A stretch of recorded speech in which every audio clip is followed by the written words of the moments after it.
Hello, everybody, and welcome to episode number 60 of the Whiting and Will Sports Show. Today is Sunday, January 15th, 2023. And we got a guest this week, Mike. And Yes, we do. unlike most weeks when we actually get somebody to come on the show, I actually took care of this one. I was the Yeah, you booking. did. I'm impressed, Whitey. We've been working on 4 guests, and everyone says they'll come on. It's just getting them to come on, and you got confirmation, so good for you. I did, and what a guest it is because Good guest. because at the beginning of this week, Jaclyn Jansen was the all-time leading scorer in St. Anthony girls basketball history, but she's not anymore. She's going to have to settle for number two because this week's guest scored a bunch of points against Neoga Thursday night and went over the record. Lucy Fearday, she's a senior at St. Anthony High School, and she's our guest tonight. Lucy, first of all, thank you for coming on with us. Thank you for having me. And second of all, congratulations. I told you when I talked to you earlier, I saw Jaclyn Jansen play a lot when she was in high school. She graduated in 2008, and she was a phenomenal athlete. So to break any record that she set, that's pretty good company to be in, and speaks to a great career for you. So congratulations on getting that done. Thank you. And, a more prepared guest would know exactly what those numbers were without scrolling through his text real quick. But I can tell you that it was 1,453. That was the previous mark. And Lucy sits at 1,456 after that win. But for you guys, records are nice. Breaking records are exciting, but that was just a big win for the St. Anthony girls team in general, because both you and Neoga were undefeated going into that game Thursday night. And not only did you win, but you executed about as well, I think, as you could, right? It seemed like might have been the perfect game for you guys. Yeah, Neoga's a really good team. We were prepared really well, but we were making shots and no one could get past Stacy V at the top of the press. Yeah, that was the thing. The pressure was a big deal in that game. Created a lot of early turnovers and kind of just got the momentum tipped your way early on, and didn't take your foot off the gas until the game was over. So a big win, and the NTC tournament coming up this week. I know that for you, for St. Anthony, you want to obviously be in the championship game Saturday night, and there's a decent chance that you could get a rematch with Neoga on Saturday if seedings hold anyway. But a lot of work left to do. We won't get into prognosticating, but something I wanted to talk to you about, and we'll get to everything else, because the thing is, and this is crazy, for you, you're the all-time leading scorer at St. Anthony, but basketball isn't the only sport you excel at, and we will get to that. But you've been playing varsity ball since you were a freshman, and I think what's really impressive about you getting to this number is that there's always been somebody else on your team, that's at least one other person on your team that's been a very big scorer. It's not like you're out there pumping up 20, 30 shots a game. You've been with some pretty talented players at St. Anthony during your time there. Yeah, for sure. I've gotten the opportunity to play with some amazing teammates. Riley Guy was our main scorer last year, but Grace Karlovich never failed to shine. She was a fantastic point guard, and Stacy V's doing good at taking her spot this year. You guys have four people, almost very close to four double-figure scorers just on average. And so does that make it easier to get your points sometimes, because teams can't focus on you so much? You're not getting doubled and tripled and all that stuff. You see the dominant players on some teams, they get a lot of attention defensively. People can't do that to St. Anthony, can they?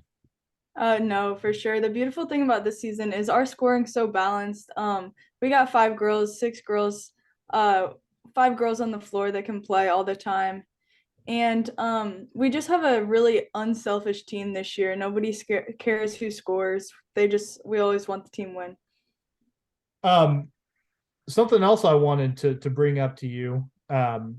I did a little research ahead of time, and I asked Neoga's athletic director, Mike Taylor, to get these numbers for me. 1,403. That's the number that Greg Fearday scored during his career at Neoga High School. So not only do you have that St. Anthony record, but you can also tell Dad, hey, I got a few more points than you in my high school career as well. He's number 2 on the Neoga scoring list. I guess one question I had for you was, does your dad ever make you sit and watch like videotape of him playing in high school? Do you ever get stuck with that? No, I've never seen him. I've seen him play in the driveway, but never in high school. Yeah. Does he have much to say to you about your games? I mean, do you guys talk it over afterwards? I see him in the stands, and he's a pretty quiet guy, at least in public. Is there much discussion at home after it's all over with? Yeah, he's always working with me. He rebounds for me whenever he refs games with me and my brother. But yeah, he's always playing with us, and like after games we'll watch film, and he'll take out like the salt and pepper shakers and be like, hey, this is your teammate, and we'll go over stuff. So yeah, I'm really grateful for him. Yeah. So it's a positive thing then. It's not like, oh man, do we really have to do this now? It's a good productive thing then afterwards. Yeah, for sure. Hey, Lucy, because if you saw tape of your dad, that'd be the old reel to reel. That was probably even before they had VCR or disc. It's old, it's grainy, it's black and white. Probably best you're not watching them, to be honest. What year did you graduate from high school, Mike? 81. I'm old. I was just checking, because if these numbers are right, then her dad's like 15 years younger than you. So I know. I mean, they weren't quite recording them on their phones yet, but no. They might have at least had those little tapes, the mini ones, not like the big reel to reel, but Lucy, here's the thing. I mean, you're an excellent basketball player. That much has been established. You crossed 1,000 points just at the very end of your junior year during the regionals, right? That was against Diederich in your regional opener, I think, that you got over 1,000. Yes. But you're a very accomplished athlete just in general. I was doing a little research, and you've been all National Trail Conference. You were all NTC basketball last year and all tournament at the NTC last year. You're most likely, I don't want to count chickens before they hatch, but you got a pretty good chance of doing that stuff again this year. But obviously, people probably know you as much for your accomplishments on the softball diamond, because St. Anthony went to state, your sophomore year. You did a bulk of the pitching there. And that's when you go on and play a sport in college, it's going to be softball. That's number 1 for you, right? Yeah, but that doesn't mean I love basketball and softball the same. I like competing. I like the pace of basketball, but yeah, I love softball too. Which one did you get into first, or was it pretty much at the same time? Like, how long when did you get into pitching? I guess, did you always know you were going to be a pitcher, or is that something that just sort of developed after you started playing as a kid? I started pitching in about like second grade when we moved from Omaha to Effingham. I probably started playing basketball a little bit later. I was super timid, so I wasn't aggressive at all. So softball was definitely a better fit for me when I was younger. So basketball was later. Who taught you how to pitch? Because, and we'll get this is kind of a segue to something that we'll talk about later, but now you're pretty good at teaching people to pitch yourself, but who was it that got you started with that? My parents and YouTube taught me how to pitch. Is that right? So kind of a little bit of self-taught stuff then. Do you watch it much on TV, or are you one of those people that you just play? You're more about just doing? Yeah, I've studied, watched different drills, watched different games, but yeah, I love playing. And that's a thing that you do on top of this, and on top of the fact that you're also, by the way, you've been second team all national trail and volleyball for the last 2 years too. So a three-sport athlete, uh, and I'm sure probably could be good at track or cross country if you wanted to be too. Um, you also give lessons. That's how I know you, right? That's how I knew how to get a hold of you, because my daughter takes pitching lessons with you, and a lot of kids take pitching and hitting lessons with you. What made you decide that, on top of being a high school student, an athlete that plays all the sports, and probably, I don't know this, but I'm going to guess probably gets really good grades and all that stuff too. How did you decide that you wanted to also work with kids and just completely fill up your schedule? Well, I'm the oldest of five. I love kids. I love working with kids, and I love sports. I love what I've learned to do myself with pitching. I've done some things wrong throwing, so like I've been hurt a couple times, or just once mainly. But yeah, I've just looked at a lot of different things, and I love softball and I love working with kids, so I just decided to combine it. So this summer I had 27 girls, and I love giving lessons. Yeah.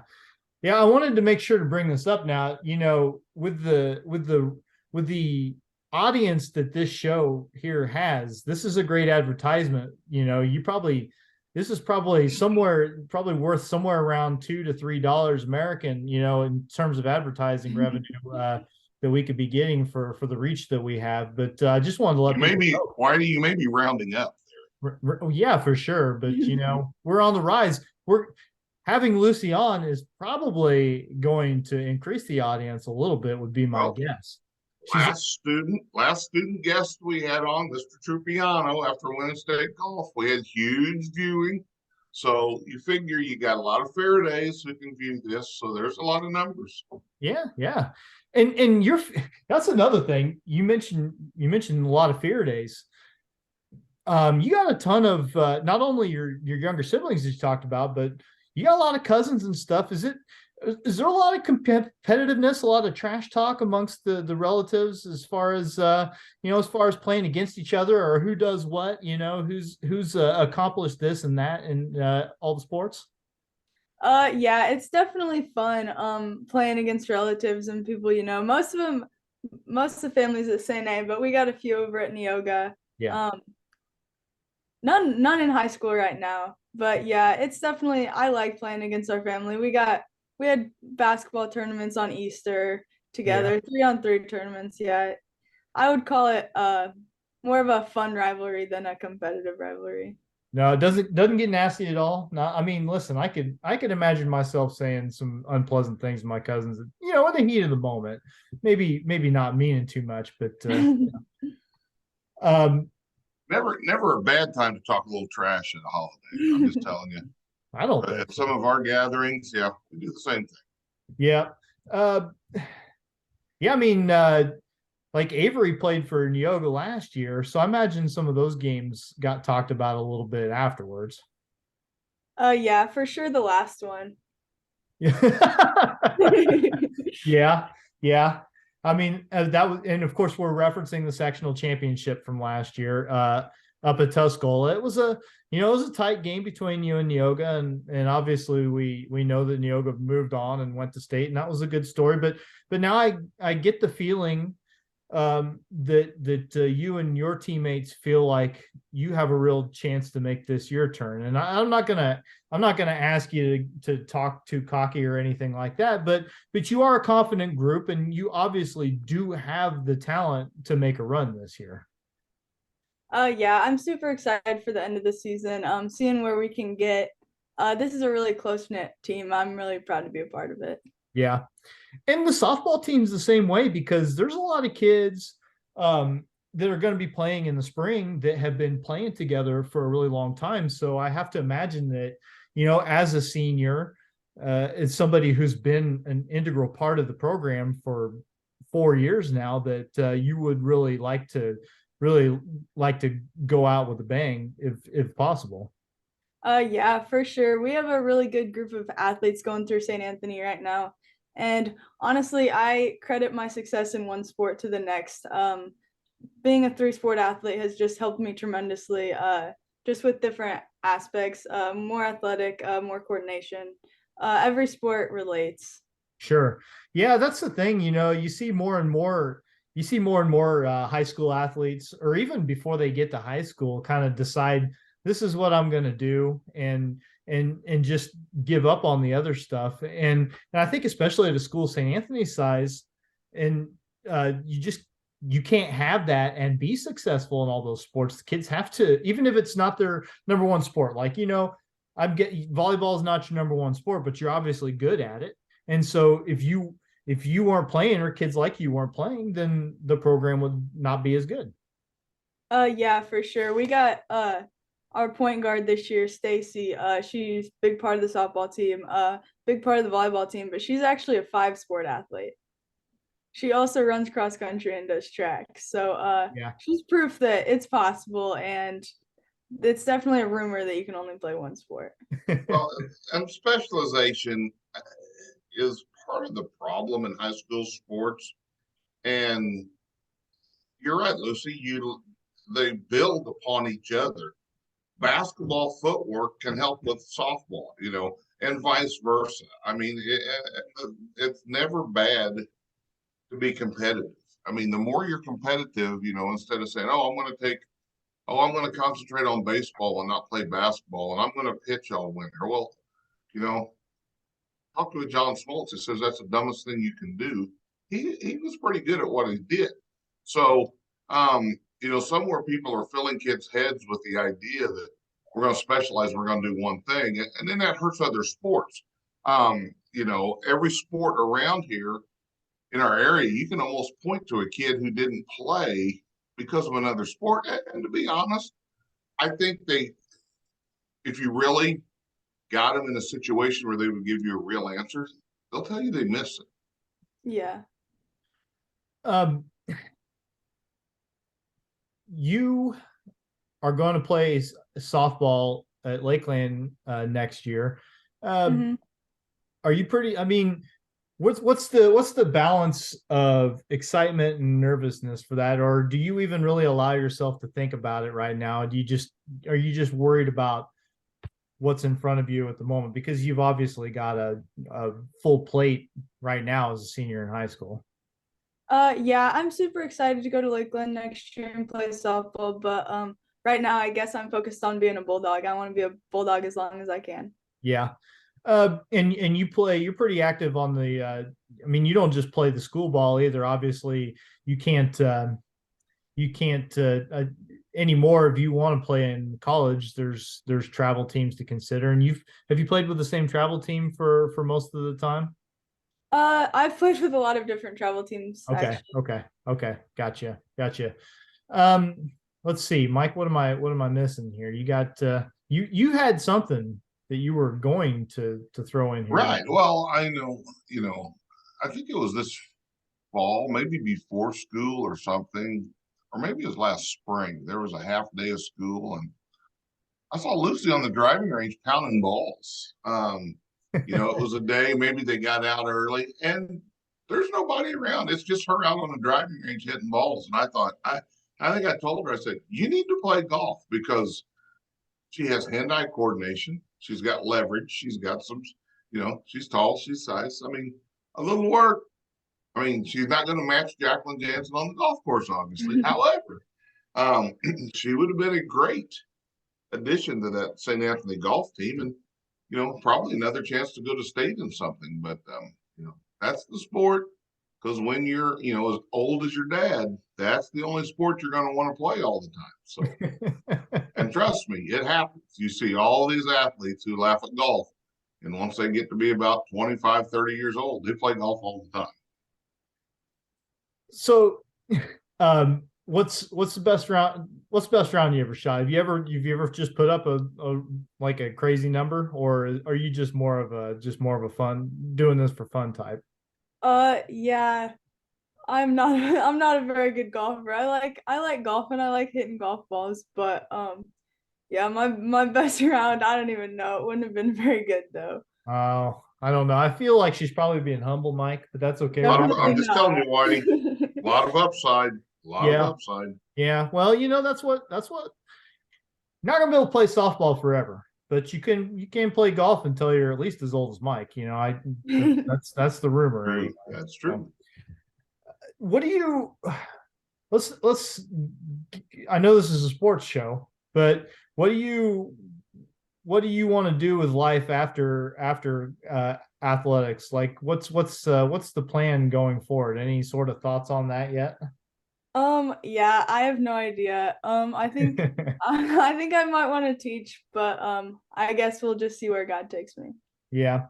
Uh, so having your dad in an administrative position hasn't like turned you off of wanting to be at a school, because that's the way my mom's a teacher, and I always just thought this is the last thing in the world I want to do, but I guess it doesn't always work that way for people. Guess not.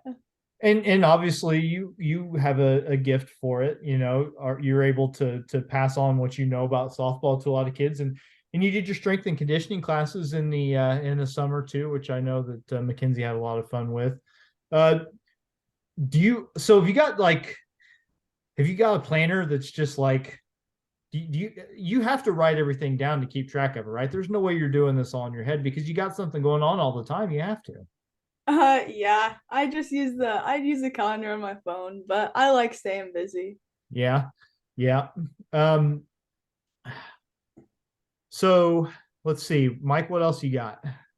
Um, Biggest thing is I just want to wish Lucy luck moving forward into this postseason. We got to see did a couple postseason games last year. I've only seen them play once this year, but they've got an opportunity to do something special. And the biggest thing is don't take any of it for granted. There's a lot of games you got to win to get there, and enjoy it your senior year and play every minute like it's your last. And like I said, keep rallying your teammates and keep building towards something special. um I did want to ask you one more thing. I want you to sort of I should have done this earlier, but you obviously play kind of a post position for St. Anthony, but are able to hit the outside shot. How do you take as many threes in an average game as you want to, or is that something like you're kind of told like, hey, listen, you're a beast in the middle, we need you down on the block? Like what's the balance there, and how many triples would you take a game if there were no repercussions? Yeah, I've definitely been looking for more threes this year. Last year I was 2 for 17 from the 3-point line. I've surpassed that this year, but I've definitely been looking for more threes. I know I can shoot and knock down the three, but being able to hit the three is gonna open more up inside for the double team, and it's gonna open more driving lanes for Anna and Stacy and Nux. When you played when you were younger, like junior high age, were you still one of the taller kids, or I know you've pretty much been a post player since you've been in high school. Were you tall early, or has being in the post always been your game? Yeah, I was super tall in 7th grade. I don't think I've grown since 8th grade. Gotcha. Well, we appreciate your time. We promised you we'd get you out of here after 20 or 30 minutes. But again, somebody breaks the school scoring record. We kind of got to get them on there. Put it into words? This is a cheesy question. This is a cliche thing to ask, but what does it mean to you, Lucy Fearday, to be on the top of that list and be the name that the next great player is going to be shooting for? Maybe even a player that's on the St. Anthony roster right now. You got pretty talented freshmen on the roster this year. What does it mean to you to be that person, to be the one there? Yeah, it's definitely a really cool feeling. I'm super grateful for the opportunity to do it. I believe that Nance can pass me up, but I we'll see. Yeah, it's definitely really special, but even more than that, I'd rather get a state championship banner in the gym. Yeah. I was going to say, at the game Thursday night, they stopped play and they recognized you for it. And it was kind of the same way when you got your 1000th at Cumberland High School in that regional. I kind of got the feeling that if it were up to you, you'd probably just keep playing the game. uh yeah, I like playing. I'll play as much as they'll let me. Yep. All right. Well, Lucy, we appreciate the time. We wish you good luck in the National Trail Conference tournament next week and the rest of the season. It's going to be a busy uh, few weeks here, and it's all going to be over with. But I hope that you're able to do a lot more with your season and your career, and then obviously we'll be looking forward to seeing you on the softball diamond in the spring. Thank you. I really appreciate it. All right, that's Lucy Good Fearday. luck the rest of the year, Lucy. Thank you. We appreciate her taking the time. We'll let her bail out on this call. And Mike, you and I have got plenty of other stuff to talk about. It was a big week of high school basketball, although the big matchups that we talked so much about last week didn't really materialize into the classic contest that we thought they were going to. There were two big games in the NTC, one on the girls' side, one on the boys' side, and they both ended up being pretty one-sided. Lucy having a big hand in the St. Anthony girls putting a running clock on Neoga in the Thursday night game. Not something obviously you wouldn't expect that. It didn't surprise me that one team or the other won that game, but for it to be as one-sided as it was just the perfect storm, I think, for Neoga. And then Friday night, Altamont and North Clay played in a boys game that was, again, a very important game for the NTC regular season standings. And Altamont it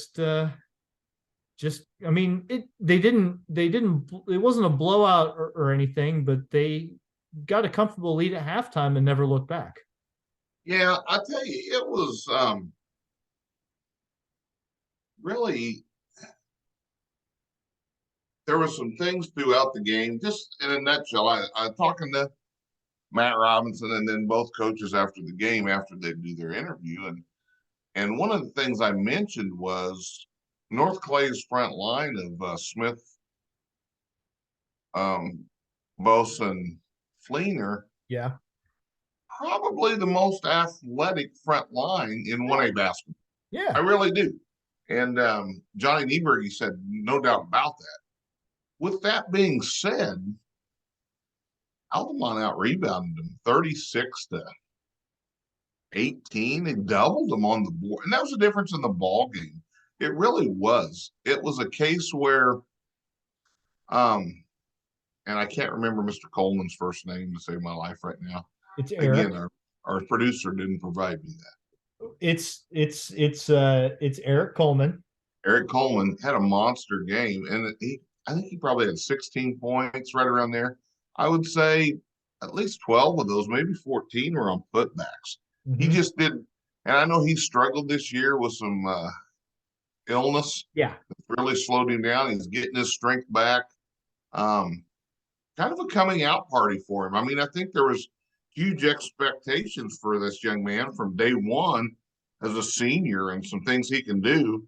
And I'm not so sure that he wasn't battling what he battled a little earlier in the year, just on a much lower level. Mm-hmm. And but yeah, he was huge in the game. It was a fun game to watch. It was very up tempo. Logan Fleener it's funny because he's a throwback to a 70s play. I try to, and you're going to sound strange when I say it, George Gervin and a Clyde Drexler, but that's kind of his best. I mean, he started the game, took a Cornette kid from Altamont, who's a great defender, took him off the dribble, didn't really beat him, but just kind of got down the edge of the lane and then just elevated over everybody, reached out and almost kind of finger roll that rolled around and came off. And that just kind of set the tone for the game. I mean, he can take it to 6, 8 feet, pull up and hit the jumper. Mason Robinson from Altamont had a really strong night. A lot of similar things. You know, Mason's probably a little better 3-point shooter than Logan. Logan's a little more athletic, a little more explosive. Yeah. Both very determined young men on the floor. Just fun to watch them. But the teams around them on that given night, Altamont had more weapons. Altamont's deep, got some kids who can play. Kids come in off the bench and play. And I think North Clay's kind of got a shorter bench. And I think North Clay got a little tired. Okay. I was going to ask if you thought that Yeah. depth was a factor. I think it was because it was such an intense game. And in the third quarter, no one could score to start the game. A lot of turnovers, which really kind of kept the score from being like 82 to 60 or, whatever it was going to be. But North Kelly came out and really had to make a statement to start the third quarter. And first possession kind of ran a slip on what they were doing offensively. And kid was going to be open. And pass was about a foot higher than he could reach. And actually came down and ran that same set probably twice in the first 4 possessions, and both times young man on the perimeter threw it over his head into the chair seats. And you could tell at that point that North Clay was not going to make it a 1 or 2 possession game late because they were kind of throwing away opportunities. That third quarter, real big time. I think they were down 10, 12 at the half and 14 maybe, and just couldn't get it done. They turned it over like 6 times in that third quarter. Yeah. And Altamont, there were trips where Altamont just played volleyball. They just kept shooting until they scored. Mm-hmm. And I know Josh Zink afterwards was very upset at his team rebounding. And he said, Mike, you can't get out rebounded 2-1 and expect to win a ball game. Sure. So a lot of things both teams will work on. And I kind of say this about both games. Good chance they meet again, either in NCAA tournaments or in postseason. The end result or both, the end result may be the same. Don't expect the margin of victories to be anywhere close. Yeah, I think that's fair. Putting a bow on that one a little bit, North Clay, that snapped a 9-game winning streak for them. I think 8-game winning streak for them. And it extended Altamont's to 10, I do believe. And then North Clay turned around and beat Woodlawn the next day, which that'd be tough to do too. Play a big emotional game like that, and then go on the road and play a Saturday evening game and get a win. But they did, and North Clay's still having a fantastic season. And I agree with you. I think that there's no reason to believe that a potential future matchup between those two teams is going to be an 18-point spread again. I guess we kind of buried the lead. 61-43 was the final there. And could Altamont beat them again? Sure. Yeah, no. Johnny's team is really, really good. Wouldn't surprise me at all. However, some things that North Clay was leaving on the table, to be honest, just watching the game without seeing the ball go through the hole, you probably would have thought it was a 6 to 8 point game. Yeah. And the thing is that if some of that's, sometimes things can happen in the first quarter of a game that just put them, just change the tone, change the mindset of the kids to the point where even in the third quarter, when you have that chance to make a couple shots and get yourself back into it, it just, so much emotion has already been drained that it just becomes difficult. So getting off, I've always thought that getting off to a good start can't be undersold, to how important it is to a ball game, the tone you set and how you play in the opening minutes, as far as setting yourself up for later on. I don't know if you agree with that as a coach, but I've seen. No, I agree. And another thing, neither team shot it well from the perimeter, and they both guard. However, there were open looks from the perimeter that, I think Yarhouse hit his second and third three of the game in the first quarter, and then hit another one fourth quarter to kind of solidify it. Okay, their run's over. They got it to 14 again. He hit the three, it's over, whatever it was. But Mason may have hit one, maybe two. Neither team, like I said, shot it well from the perimeter. And both teams are very capable of shooting it well from the perimeter. So, there's another factor there. Yeah. I wanted to ask you, the Zimdar's kid, Cody Zimdars from North Clay, he's a freshman, right? He's a freshman, and I'll tell you, I said it on the broadcast, first time he scored, he wasn't acting like a freshman.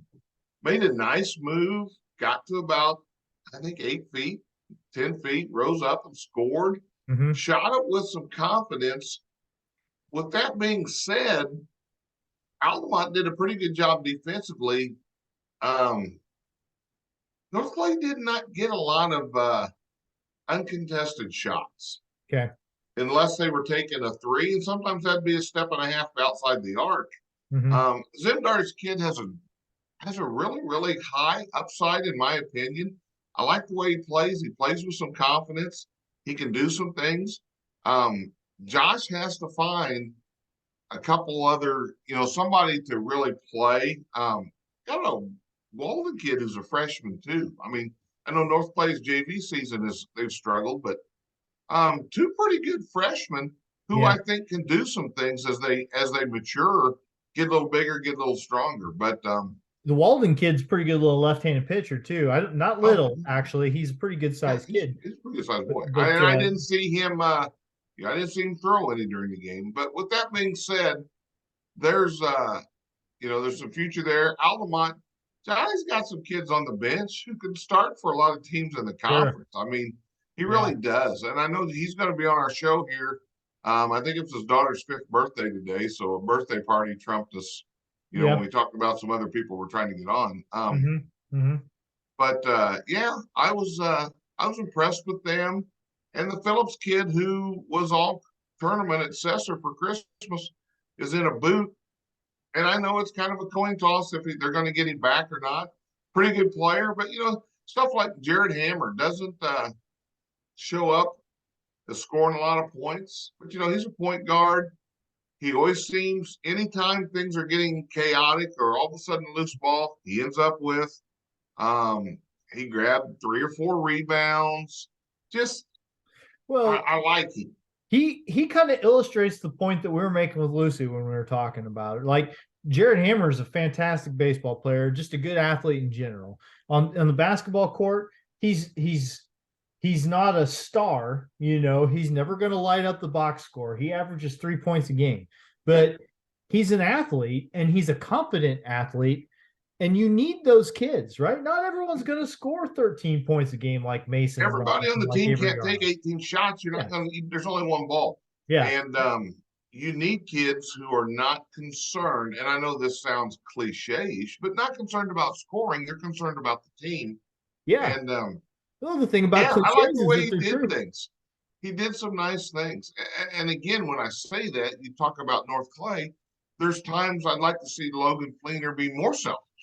He maybe is a little too unselfish sometimes, because that 2 dribble pull up from 8 to 10 to 12 feet, there's not too many people that can go up with him when he shoots it. However, you do that all game, you guard, you rebound, you get a little tired. I don't care how good a shape you're in. And the other thing you got to consider, from now through pretty well regional, these teams go through bugs where kids are sick.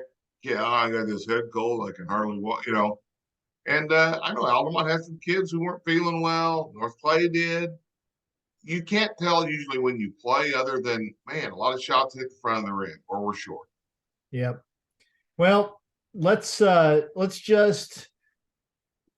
about that Neoga St. Anthony girls game, and we could kind of brush through everything else, but we don't have to spend as much time on. Oh, there's a couple other games I want to talk about because I thought were really big.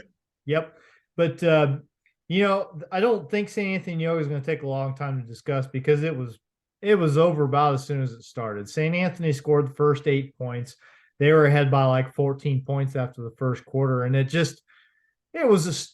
snowballed on Neoga. They couldn't ever get their feet back under them. They played kind of even in the second quarter, but then in the third quarter got outscored like 30-6 or something like Yeah, that. and Lucy said it sounded like they shot it well, which doesn't They, help. they shot it well, but let me tell you something. A lot of those were layups. They were Okay, and getting that's good. I mean, now didn't Neoga graduate both their guards from the they team that grad went to state well last year? they graduated. Sydney Hackman, they kind of ran a 3-guard team last year. And so they're different this year because they've got more size, right? Like they start 3 or 4 6-footers, depending on which lineup they go with. But Right. yes, they graduated Avery Fearday and Trista Moore, two of their, and especially Avery Fearday. In a game like that, they missed her because St. Anthony played a full court press, and it was physical, and Neoga struggled to deal with it. They struggled to deal with it. They turned it over. Even when they got it across midcourt, it took a ton of effort to do so. And so there was no rhythm to it for them. The Campbell girl apparently, and Kim Romack she mentioned this. We brought it up to her. We're like, well, we noticed that Campbell wasn't on the bench in the second quarter, and I guess she tweaked her ankle during warmups, and that might have had some effect on what defensive, what they had practiced defensively. But like that, I don't know. Stuff like that stinks, and you don't want to have to deal with it. But this was a 40-point game. Yeah. Obviously that's you can't just point to something like that. St. Anthony was just executing. They were swarming around on defense, both in the full court and the half court. They were playing the same 1-2-2 they played against Altamont pretty successfully. Back when Grace Nelson was still playing. And offensively, they figured out what they were getting good looks out of, and they kept doing it and they just kept getting those looks, and they don't look a gift horse in the mouth, right? If they're not stopping it, keep doing it. If Stacy Vonderheide is going to be able to go 12 of 13 from the field, basically curling around a screen at the free throw line and getting a layup, then just keep giving it to her. And Yeah, and I think the biggest thing you said there, Whitey, was it snowballed on them. And when you have that game where you're turning it over, giving layups, then when you get a possession, it's just you're mentally drained because yes, of you're fighting the pressure. And then you make silly mistakes or, oh, you missed an open shot. Well, okay, it's because your brain is fried from what you're trying to do. yeah. And then, like you said, St. Anthony's shooting a lot of layups. Well, pretty soon the basket gets about the size of the table, and everything they shoot starts going in. St. Anthony had 4 kids finish in double figures in that game. Anna Faber 14, Vonderheide 24, Lucy had 22, and Nancy Ruhal, the freshman that we talked about a little bit earlier, she scored 10. She's their second leading scorer, by the way, and she's almost to 300 for the season as a freshman. So again, Lucy talked about this, but she's probably going to be putting up a pretty good career by the time it's all said and done. But that's the thing, is that they're not one or even 2-dimensional. They're very difficult to deal with, and they're good. Probably, I'm going to admit this right now, they're better than I realized they were going to be. I saw that that Karolevich and Guy were graduating. I admittedly didn't know what they had coming in Nancy Ruhal, and like Anna Faber and Stacy Vonderheide have gotten a lot. They've really, they've upped their game, and it's a good team. They defensively on the wrong night, depending on how a game's being officiated, they could get into some foul trouble, and that could be a problem. I mean, if I'm going to look for things like that, but they're an aggressive defensive team, and a lot of times that just that pays dividends. So well, and I think last year in that sectional game with Neoga, they got in foul trouble. They did, yeah. They were getting called for the reaches and kept doing it. And by the time it was all said and done, there were kids playing in the game that hadn't seen very many of any varsity minutes all season long. But Addie Nuxall comes to mind, a kid who, has played a lot this year, but hadn't played much last year. She was playing in a sectional game at a crucial time because they were in foul trouble. But again, like they're very good, and I don't want to take anything away from them at all. That's just, if you're giving constructive criticism, I guess that's where you would go. For Neoga, they beat Vandalia yesterday, and Vandalia is a pretty good 2A team, pretty solid record. So they got back on the winning track there, which, by the way, was Kim Romack's 200th win. I saw that. So that's nice for Kim. I'm sure she would have liked to had it earlier in the week. But Neoga lost to St. Anthony. They lost to Pana on Monday by 18, in another game where some full court pressure cost them some pretty easy buckets for the opposition. They know what they need to do, right? Like they know what they need to work on. They know what they have to get better at. And it's just going to be a matter of execution. I mean, there's not some player, I think, on the bench that they're just going to turn to and turn things around. There's not some lineup that they're going to put together that's going to change things. Like they just need to execute better than they did against St. Anthony. And there's a pretty good chance, that these teams are playing Saturday night in the NTC championship game at Beecher City. And it could be, the tone of the game could be different. I don't want to say I don't want to get into prognosticating, but I think the tone of the game could be very different if it just doesn't get out of control so early. Yeah, and that's the big thing, like you said, the snowball effect. St. Anthony thriving on defense, which ties into the North Play. North Play relies heavily on their pressure, creating open, easy buckets, transition buckets. They didn't get them against Altamont. And we talked about that as well. But it's a similar thing. Sometimes, and I don't want to say you live by the sword, you die by the sword. But obviously, when your defensive pressure is creating you those opportunities you really need and you really make you ultra successful, when you don't have them, you got to find other ways to be successful. And here's something too, because I don't want to pile on Neoga too much. I don't want to have completely negative vibes on Neoga, because listen, they're 20-3. Okay. Yeah. Like, they're a very good team. They lost a couple games this week to two of the best teams they've played all season long, but they're 20-3. And I know that Aaron was, a little upset that St. Anthony didn't get more consideration for the number 1 seed in the tournament. But at the end of the day, it's, Neoga has had a very good season, right? Like 19 wins at that point, or 19 wins, it's did St. Anthony probably face some better competition, along the way? I think that's certainly a point in their favor, but it's hard to argue. Yeah, see, and that sometimes when seedings happen, too many times I think a record is looked at versus, say, strength of schedule, whatever buzzword you want to use.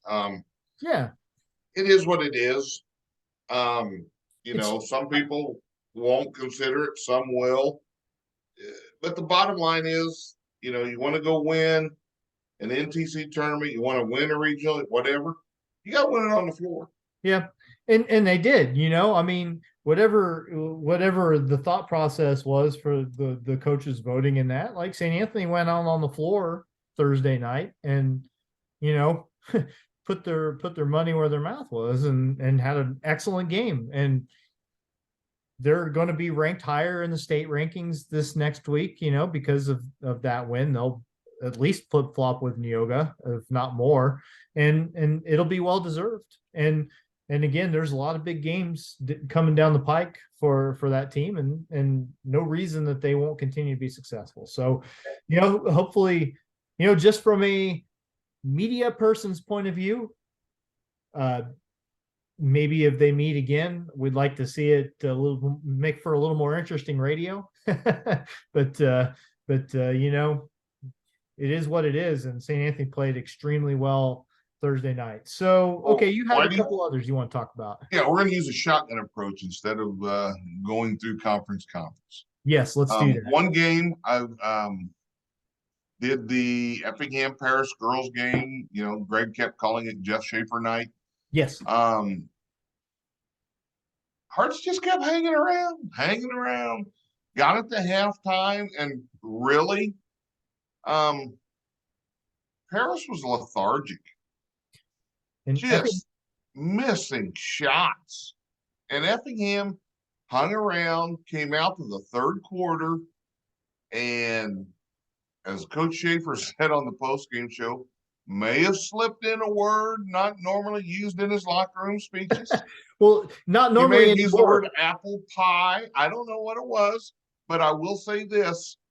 The Hearts came out at third quarter and more or less said this game is ours. And their first couple possessions, I think it was their first three possessions, Sage Altoff just went and got offensive rebounds and put them back in. And at the end of the half, Paris actually should have got the last shot, screwed it up. Hearts got the ball after a turnover, came down. El Nieberge hit a big three, and now it's a 2-point game, I think, instead of 5. A little momentum going off the floor. Sage Altoff come out in the third quarter and just said, no, we're winning. I don't care who you are. I don't care what your record is. And I guess Paris just took it. There was no, hey, we're better than this. We're going to pull up our pants and play big boy ball now. No. Effingham pretty much, had it not been for some careless turnovers by the Hearts, they win that game 10 points or more, Whitey, easily. Well, and here's the thing, in case, and I think people who are paying attention to what we're saying probably already understand how good that Paris girls team has been this year. Very good. But that was just their second loss. Effingham beat them 46-39. That was the final score. But this is a Paris team that I think they're like 19-2, something like that now, maybe. And they lost in the state finals of the State Farm tournament. I don't know who beat them. They lost in the finals there. Yeah. The thing the Hearts did in the third quarter, and I almost teared up watching it. It turned into chaos. I mean, the Hearts sped them up and then got the ball on offense and tried to speed up. Now, sometimes they threw it away. But Paris, no, they did not like that frenetic pace. Yeah. Paris would run a little ball pick and set a good screen, and the girl would roll, and for a second she's wide open, and they just make the little ho-hum. We're practicing against our JV bounce pass. And the Hearts term I always use, the term I was learned when I was working with Andy at T-Town, help the helper. It's not that first stepping over and helping. It's this rotation of the next person to take, it just helped the helper. Sure. Whoever goes and helps and stops the ball, someone's got to pick up their person. And on multiple occasions in the third quarter, it was like Paris was practicing against their fresh soft team. And okay, here's our ball screen. You're rolling open. I'll just lob it to you. And the Hearts took it away. Or they'd have one of their big girls post up and they'd throw a lazy lob pass into her. And the weak side Heart girl came over and either ripped it out of the air or batted it out of the air and a loose ball. And then the Hearts were like, piranhas on the floor.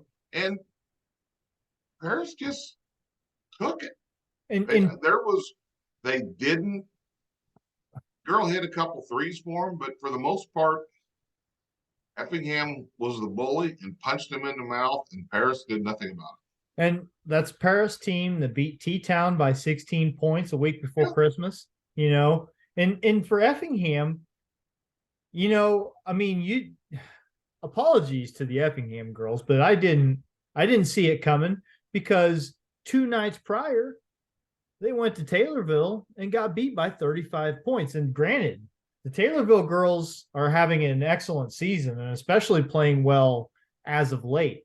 But that's a Taylorville team that Effingham had beaten earlier in the year. Then they get beat 68-33. And you're thinking, well, boy, Paris coming in, they're a juggernaut.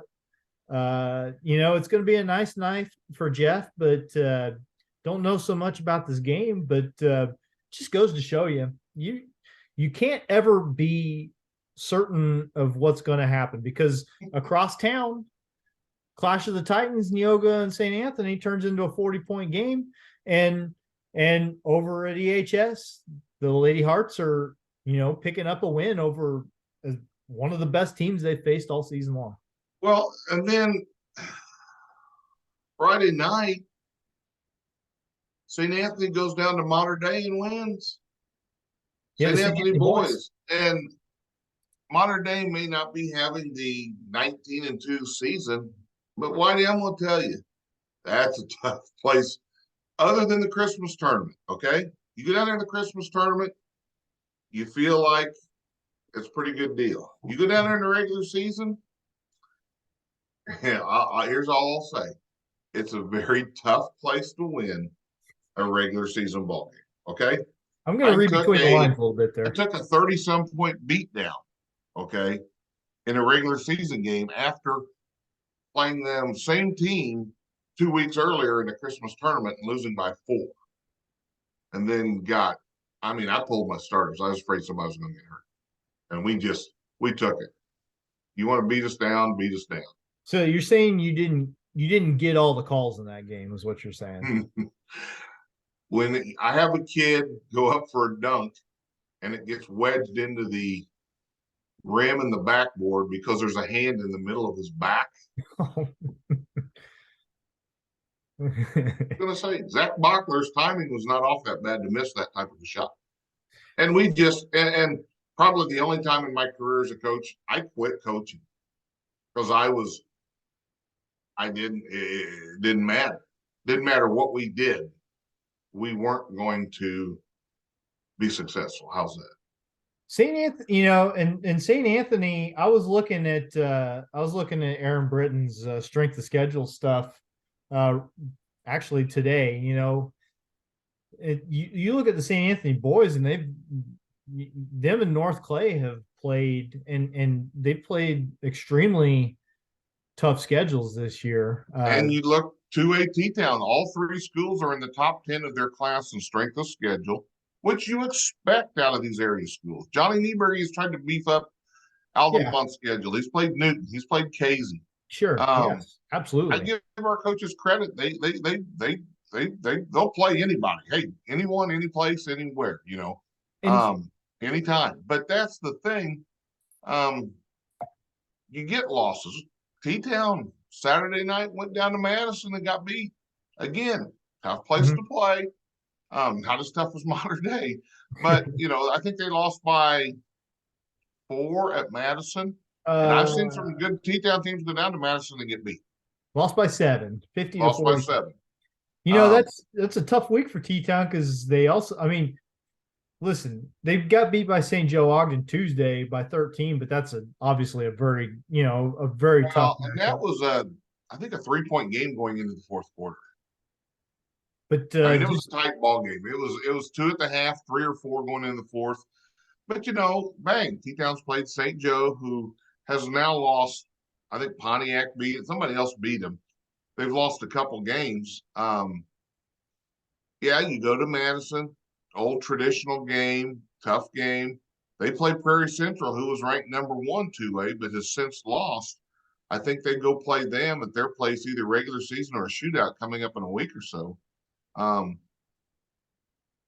And people say, oh, T-Town's kind of fallen down in the rankings. Now this week they're going to be probably down around 8 or 9. Oh my gosh. Whoa, what's wrong with the shoes? Nothing.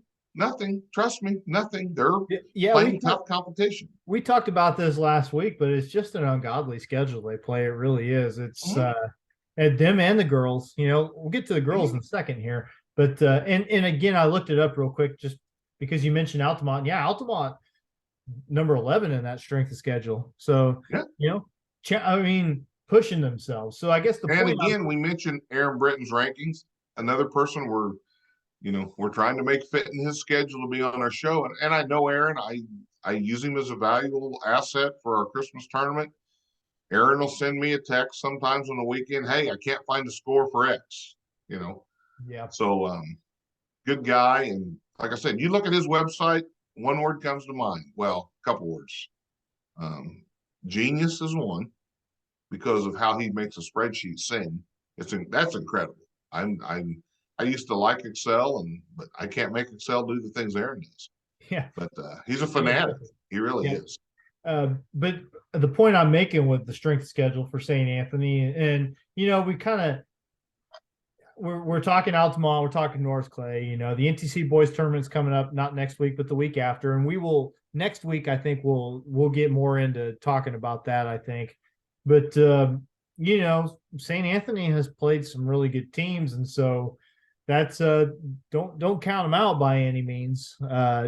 Don't count them out of anything. They're going to factor into all that. It's going to be St. Anthony probably from day one till today the most improved team in the area. Yep. And I text Cody after the Modern Day game. I said that's a nice win in a tough place. Yep. And really, you even look at Windsor Stew Straws is sitting at 16-4. So I don't know that they have played quite the same. They've been able to play. See, and that's one of the things I think that haunted them last year, Whitey. I kind of expected them to go a lot deeper, to be involved in that sectional and really be. And I think the fact that they I had from a pretty good source, they got a little bit of deer in headlights when the lights were on bright in a big game.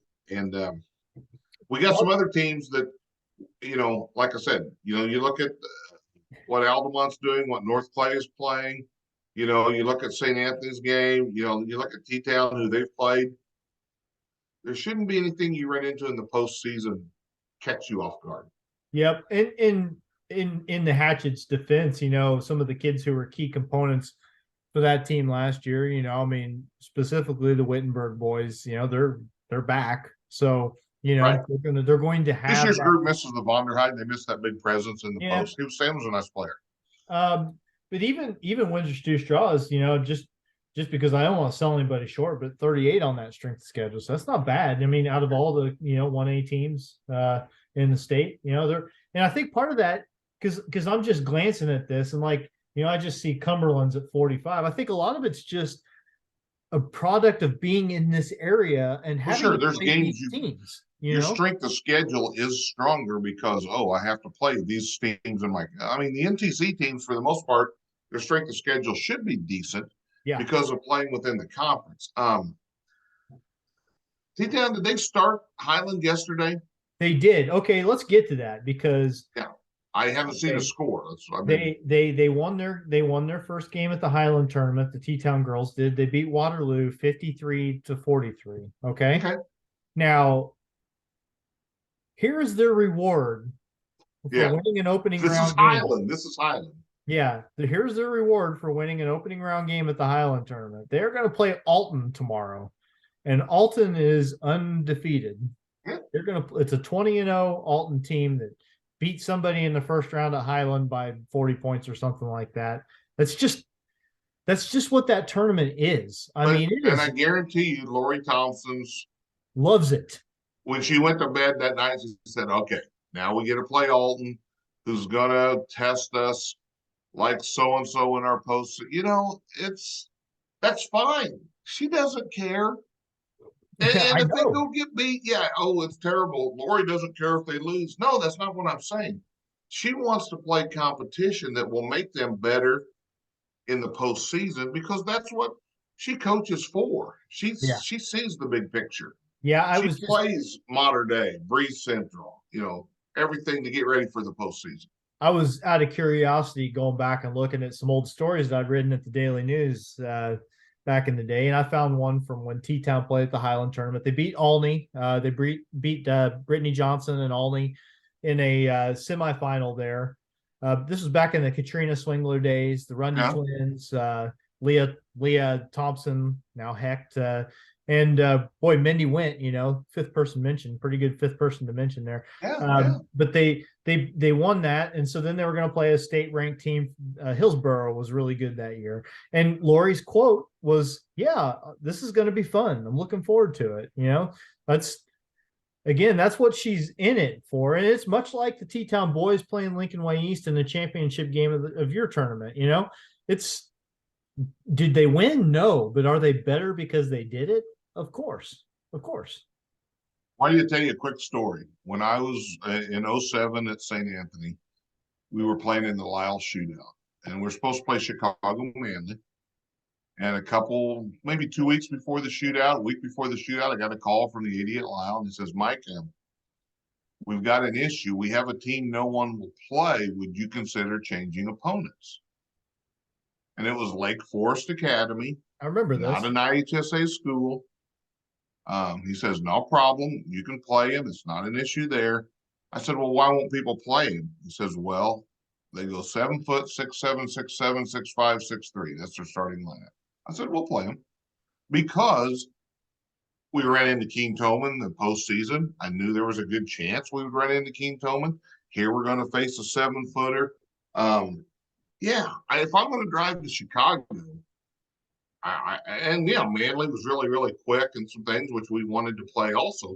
But facing a team of size paid off for us because Keene Toman didn't intimidate us when we played. Yeah, I remember that game against Olney too, because you did a great job against him. Now, granted, I don't know that Lake Forest had anybody on their team that you could kind of leave alone so you could double their big guy in the no team, they didn't. But it gives you an idea for what I think all 5 of those kids ended up playing D1 ball. The 7-footer went to Northwestern, wasn't very good really. Kid played actually in North Carolina as the GPA guy on the end of the bench that stood up and was 6'7" and cheered, but he'd play like 2 minutes his whole senior season. I think another kid went to Drake, but yeah, they were legit, but so were we. I don't want to again, we can't go through, we've been on for over an hour already, so we're not going to be able to just go through conference by conference. Right, and that's fine. But I did, since I was there, I figured we'd talk Effingham, Taylorville for a minute, not because it was like some monumental matchup that matters in the grand scheme of things, but for Effingham, it was nice for them to get that win. They beat Taylorville 55-53 and had to overcome a little bit in doing so. Now, Taylorville's 2-18 on the season. They won yesterday, actually. They beat Nokomis yesterday. But coming into that, they only had 1 win. But they came out and shot 10 of 14 on their 3-pointers in the first half. No. And they were just throwing stuff up and they could not miss. And I think it would have been an easy game for Effingham with, it sitting at 6 wins coming in, to just say, hey, here we go again. Can't even get a win against Taylorville. And they didn't, played hard. Game came down to a fantastic finish, and the Hearts ended up getting a win. Effingham sitting at 7-13 overall, but 4-3 in the conference. They're actually in 3rd place in the Apollo Conference right now. And, they've still got they've played Mount Zion tough, they've played Lincoln tough. Like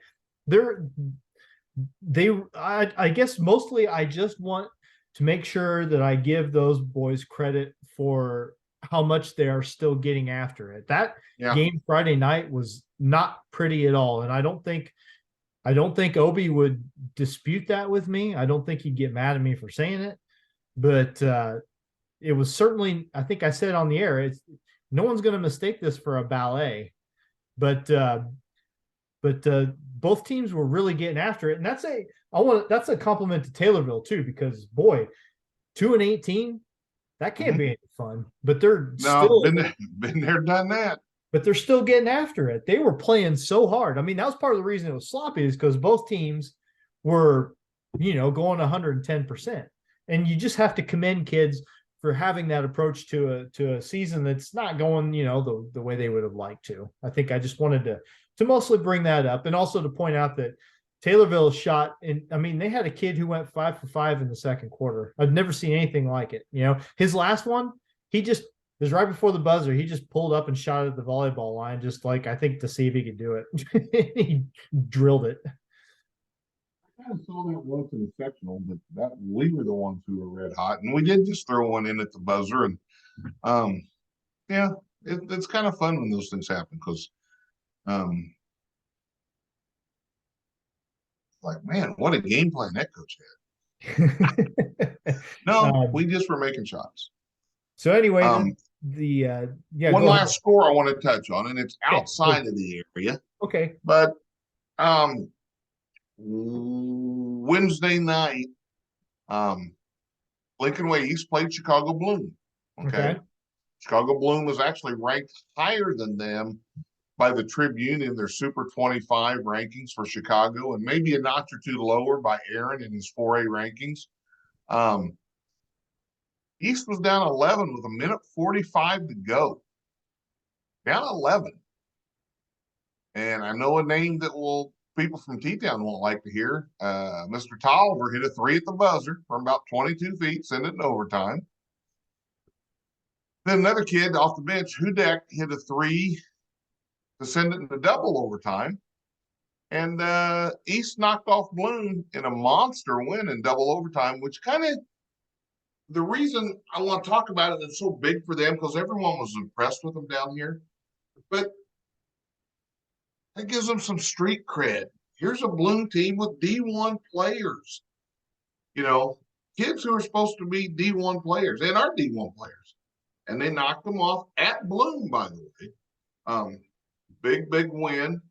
And again, I think it kind of sheds a little light on our Christmas tournament because I read the article and you know they mention our tournament still in the articles in the Sun Times when they talk about them. So that part is good. So yeah, good to see. And now, Whitey, here's another one. I want to know how you would have handled this as an announcer.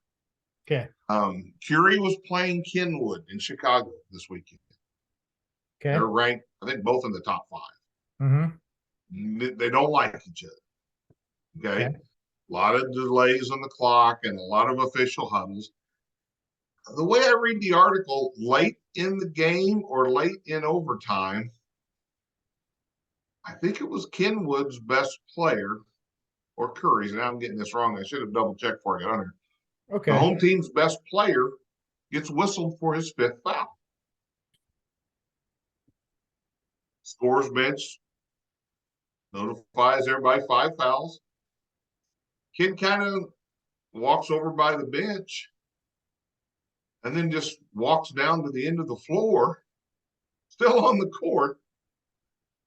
Play resumes. They get I think, a rebound off a free throw or something. Throw it down. He makes a bucket to, in essence, get the win. He fouled out of the game and he never left the floor.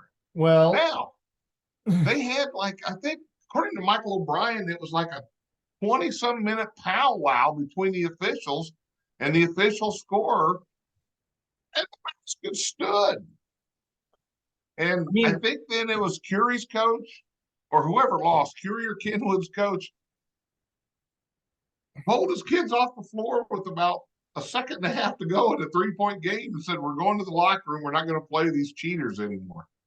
well, Crazy. I'll tell you, Chicago Public League at its best. I don't know exactly how I would have handled that, but I can tell you that like you can get you can call the station and ask them for a copy of the audio from the Altamont St. Anthony girls game this year and hear how Matt and I sort of handled a kind of similar situation because St. Anthony had a girl that fouled out of that game and there was some sort of confusion about it and it never got cleared up. I think the St. Anthony bench was pretty sure that the girl fouled out because they took her out of the game at that point, right? Like sat her down, but then it wasn't right on the scoreboard. Apparently it wasn't right in the official book. Well, they put her back in later in the game and the game got real tight toward the end. And I don't know if it was the difference or not, in a 3-point game, anything could be the difference, but yeah, I guess I just don't know the mechanics for these things. Like Google that. It's a Michael O'Brien story on Curry and Kenwood from this Thursday night. Yeah, Just read his story. But you're reading it like, well, what? I've seen it happen. I've seen where maybe a home scorekeeper tells this high school student keeping the book that foul was on 3, not 33. And then maybe the best player's wearing 33 and stays in the game Yeah. late. I've seen it happen. In a high school game, is the home book the official book? Is that how that works? And my understanding was, according to Michael's article, the book was telling the officials that was 5 fouls, and they never took the kid off the floor. So okay, so yeah, I guess that's the question. Is like, so if the official book says it's 5 fouls, then I guess I don't know. I don't like what is there more? What more is there to talk about? And he never left the floor, and then kind of stood down on the baseline, and they threw in the ball, and he scored a big bucket late. I mean, like in late. It sounds like those stories that you hear about, like back in the early days of professional baseball, when there were only 1 or 2 umpires, and guys would just like cut across the diamond from going from first to third, because literally go from first to third. Yeah, like because nowadays everybody's filming, and it's pretty difficult to get away with stuff. But still, screwy things still happen. But I just wanted to bring that up because I was reading the article, and it was crazy. And these are 2 schools that'll meet again in some postseason game. And, they had at one point fans on. I mean, it just, everything about the Chicago public, like you hear the bad things, were almost on display in this game. Yeah, well, I think I would just as soon not have to like figure out how to deal with that. I don't think I want to like it. That'd be too much. So, NTC girls tournament is this week. We kind of talked a little bit about that. We'll talk about the results next week and then preview the boys tournament. I think that's what we'll do. Neoga, like we mentioned earlier, Neoga got the 1 seed. St. Anthony's the 2. It opens tomorrow, by the way, since it's since they're observing Martin Luther King Jr.'s birthday. Then there's no school, which means that they can play 4 quarterfinal games at Beecher City tomorrow. So tomorrow you got number 8 South Central against number 9 Windsor Stew. Got number 2 St. Anthony versus number 7 Diedrich. This is girls, by the way, in case I wasn't clear. Right. Number 3, Cowden Herrick's Beecher City versus number 6, Brownstown St. Elmo, which could be an interesting game. Number 4, North Clay versus number 5, Altamont. And then Neoga's the number 1. The seedings were done before the game, Thursday night, obviously. And so they'll get into that on Wednesday, and then all the finals and stuff will be on Saturday as things progress through the week. So, you wish the Lady Bulldogs all the luck in the world, but they got a shot at not getting to the championship game, Marty. Well, yeah, I mean, they had to play overtime with Cowden Herrick last time they played. Yeah, that's what I mean. There's that 2-3 matchup was going to be a good ball game. Yeah, and I can understand, again, that's why you don't want the 2 seed, right? Like, you'd rather have the number 1 seed. It's a major difference, especially with Altamont being, not the same Altamont team that they were earlier this year. If the Nelson girl's healthy, Altamont's probably the 3 seed, right? Probably the 3 seed, maybe the 4. But they're a different team to deal with. Like, being on their side of the bracket, and I'm not trying to take anything away from them, obviously, but it makes them a different team to deal with. And that's nobody else's fault. They're built a certain way to play a certain way, and then that got turned upside down in the middle of the season. So, and the boys, it's kind of a similar, not really. In the boys, it more or less comes down to: do you want to play your semifinal Thursday night and have a day of rest, or do you want to have to play it Friday night and potentially being a very emotional, very hard fought game, and then turn around and play Saturday? Yeah, the boys tournament is really going to be. Yeah, that's I don't. Too many people have beaten this person. Well, I beat you, but you beat them, and they beat. There's too much of that. Yep. Too much of that 3-way beating each other that comes into play. And here's the thing, like I look at the boys standings, and like South Central's near the bottom. I wouldn't want to play South Central. I wouldn't want to run into them. They've just lost a couple important games, but that's the thing. You lose those games, now that's where you get.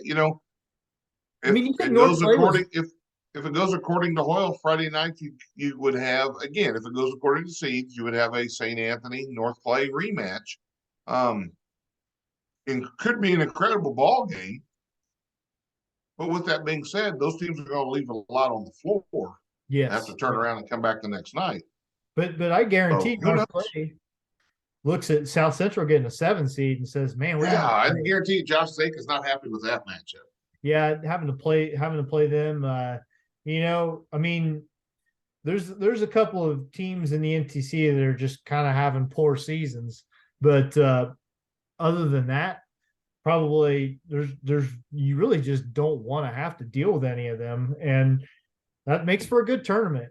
I mean, I a Windsor Stew Dieterich game and on the first round of the boys tournament, 4 and 5 seed. Good ball game. Those teams went double overtime when they played earlier this season. That'll be. Who's St. Anthony got? Brownstown St. Elmo? Yes, they do. And they beat St. Elmo by 30 points the first time they played. Yeah. St. Elmo. Yeah, the St. key Elmo's there 12 is and 5. first time. Yeah. St. Elmo's 12 and 5, like NTC boys and girls conference, both of them against non-conference schools, they're basically winning 2 for every 1 they lose. So they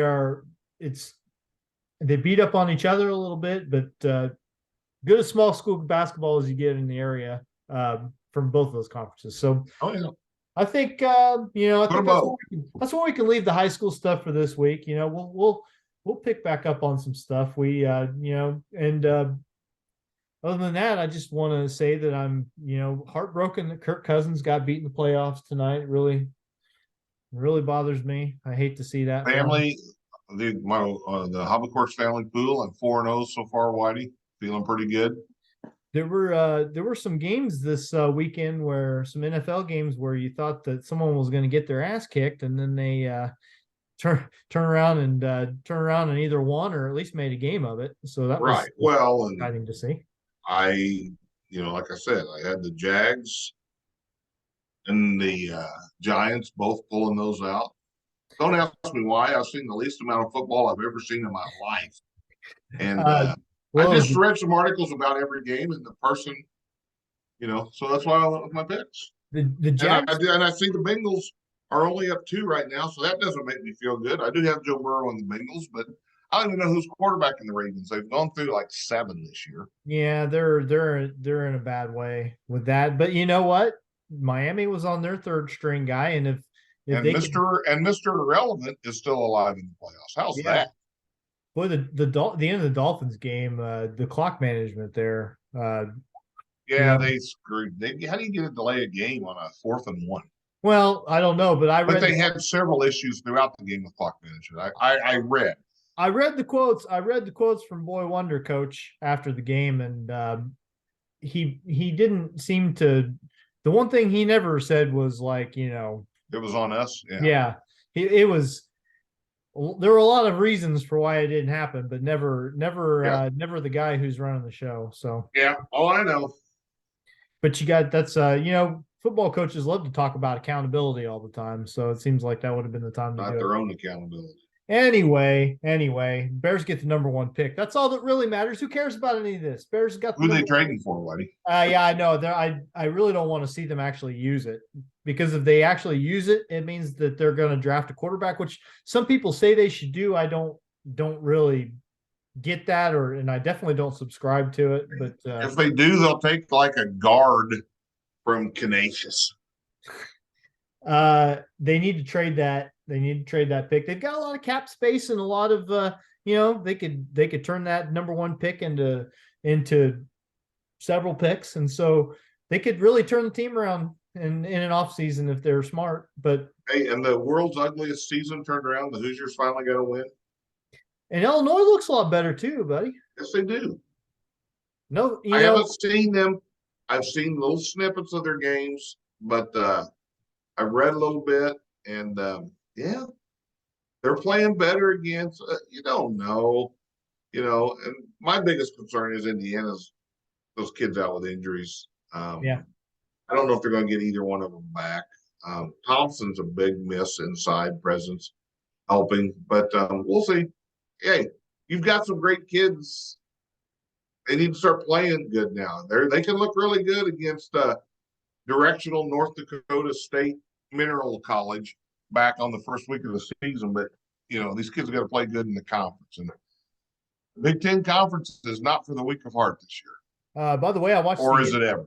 I watched the end of this yesterday, but friend of the show, Marty Simmons, they got a win. Eastern got a win over Little Rock yesterday, and Eastern's women got a win. Eastern's women's team is undefeated in conference I play. saw where Eastern's women's team is projected to be in the women's NCAA tournament.